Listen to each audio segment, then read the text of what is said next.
শহরের এক পাশে গাছতলা, আরেক পাশে পাঁচতলা।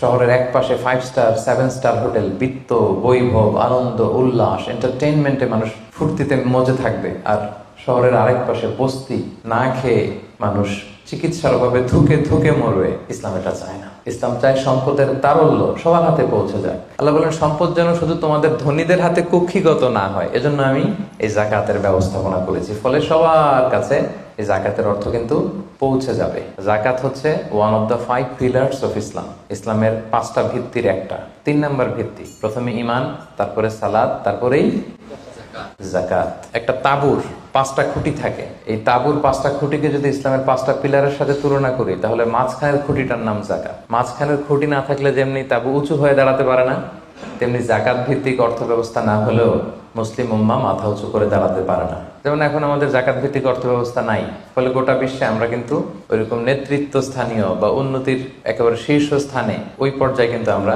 যেতে পারি নাই, কারণ জাকাতের যে ডাইনামিজম এটাকে আমরা কাজে লাগাইনি। নির্দিষ্ট পরিমাণ সম্পদ যদি নির্দিষ্ট সময় পরিমাণ কারো কাছে থাকে, তাহলে তার উপর দান করা ইসলামে কি করে দিছে?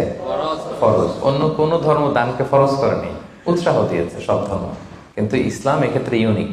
ধনীদের সম্পদে গরিবদের অধিকার আছে, এবং ইসলাম বলে আপনি দান করে জাকাত দিয়ে মোটেও যাকে দিলেন তার প্রতি করুণা করেননি। এটা তাদের প্রতি কিন্তু দয়া না। আমি আজকে যাকে জাকাত দিলাম আমি মোটেও দয়া করিনি, করুণাও করিনি, অনুকম্পাও না, বরং এটা তার হক, এটা অধিকার, এটা কোনো রকম দয়া বা অনুকম্পা নয়। কারণ ইসলাম চায় একটা সুন্দর মানবিক সমাজ ব্যবস্থা গড়ে তুলতে।